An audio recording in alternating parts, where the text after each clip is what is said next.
500 సంవత్సరాల కొట్లాడి ఒక గుడి కట్టుకున్నామంటే అది ఒక హిస్టారికల్, అది సివిలైజేషన్ కాదు. రెండు మాట్లాడుతున్నాం. మీరు పిలిచింది రాముడికి, నేను చెప్పాను రాముడు అంతకుముందు ఉన్నాడు కదా, మాకు మా మంత్రుల్లో వస్తే 22 కన్నా ముందు ఉన్నాడు కదా, 100 సంవత్సరాలతో ఉన్నాడు కదా, 1000 సంవత్సరాలతో ఉన్నాడు కదా. ఆ దినం ఈ 22వ దాన్ని నిన్న మళ్ళీ హోమ్ మినిస్టర్ గారు వచ్చేసి ఇది 22 చాలా మాకు ముఖ్యమన్నాడు. అది కాదు, మమ్మల్ని పిలిచింది దేనికి?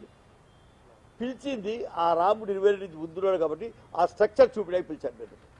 ఇది చాలా పెద్ద టెంపుల్ కట్టాము. ఇంత పెద్ద టెంపుల్ ఈ దేశం లోపల లేదు, చాలా పెద్ద టెంపుల్. సంతోషం. అంటే టెంపుల్ని చూడడానికి మమ్మల్ని పిలిచినట్టుంది. అంటే ఆ ఆర్కిటెక్చరల్ బ్యూటీ గురించి నిన్న మీరు చేసిన ఫంక్షన్. నా ఊరు లోపల, ప్రతి ఊరు లోపల, తెలంగాణలో కానివ్వండి ఈ దేశం లోపల ఎక్కడ పోయినా ప్రతి ఊరు లోపల ఒక చిన్న గుడి ఉంటుంది. మా గుళ్ళ లోపల మీకు తెలుసు, ప్రతి గ్రామానికి, విలేజ్కి, ఊరికి ఎదురు ఒక రాయి ఉంటుంది. దాన్ని మనము హనుమంతుడికి పూజ చేస్తాం. అక్కడ హనుమంతుడు రాయి లేనిది, గుడి లేనిది ఏ ఊరిలో కూడా పోదు. అంటే మాకు పెద్ద గుళ్ళు లేవు. లేదు గుళ్ళ గుర్తుకోవాలి, మైసమ్మ కానీ పోచమ్మ కానీ ఏదైనా మా గుళ్ళు ఉంటే మీరు చూసిండ్రు. అంత పెద్దవి కావు. రాముడి గుడి ఉంది, అంత పెద్ద కాదు. అంటే వాటిని రెస్పెక్ట్ చేద్దానా మీరు? ఇప్పుడు మీ ఇంట్రెస్ట్ ప్లీజ్ మీరు ఇది చేయడం వల్ల మాకు కొంచెం మా హృదయం లోపల కొంచెం అది బాధ కలుగుతూ ఉంది. ఏమిటంటే అరే మన గుడి, ఇప్పుడు నా కూతురు ఉంది మేయర్ హైదరాబాద్ లోపల, ఆమె 2 గుళ్ళు కట్టించింది మా దగ్గర. ఇప్పుడు ఏమంటుంది, ఈ గుడి ఇస్తేనే ఇంకా పెద్దగా చేయాలి కదా అంటుంది. ఎందుకంటుంది? నీ ఇంపాక్ట్ వల్ల. మీ ఇంపార్టెన్స్ సార్ మీ గుడి మీద వెళ్ళింది, రాముడు మీద కాదు, దేవుడి మీద కాదు, ఆర్కిటెక్చరల్ బ్యూటీ గురించి వెళ్ళింది. ప్రతి ఊర్లో వచ్చిందే ఉంటుంది. కుల దైవాలు ఉంటారు, గ్రామదేవం ఉంటుంది.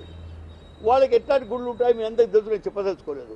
ఒకవేళ ప్రైమ్ మినిస్టర్కి తెలియదేమో, అమిత్ షాకి తెలియకపోతే నేను చెప్తా ఉన్నా మా గ్రామాలలో ఉంటాయి ఇప్పటికీ. కాబట్టి వాటిని కూడా రెస్పెక్ట్ చేయండి. సో డేట్ మీద ఇంపార్టెన్స్ ఇచ్చి ఆర్కిటెక్చర్ మీద ఇంపార్టెన్స్. మూడోది ఇప్పుడు ఏమైందంటే ఇన్విటేషన్లు పంపించండి అంటున్నారు.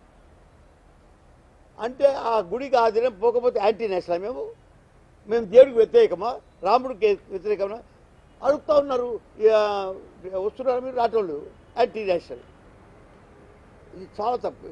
నేను చెప్పినట్టు రిలీజన్, మతం అనేది ఒక ప్రైవేట్ ఎక్స్పీరియన్స్ కాబట్టి, ఇది పర్సనల్ ఎక్స్పీరియన్స్ కాబట్టి దాన్ని మీరు చెప్పకూడదు. 4 ఆ ఇన్విటేషన్, అసలు ఇన్విటేషన్ ఎవరు పంపించారండి?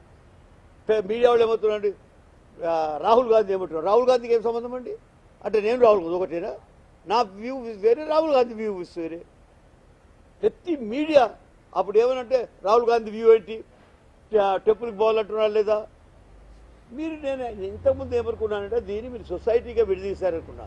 ఇప్పుడైతే పార్టీగా విభజించారు దీన్ని, పార్టీ వైజ్గా. దీన్ని రాముడిని పొలిటికలైజ్ చేశాడు అని నేను ఏదైతే క్రిటిసైజ్ చేస్తా ఉన్నానో, ఇప్పుడు అట్లాంటి పార్టీజాన్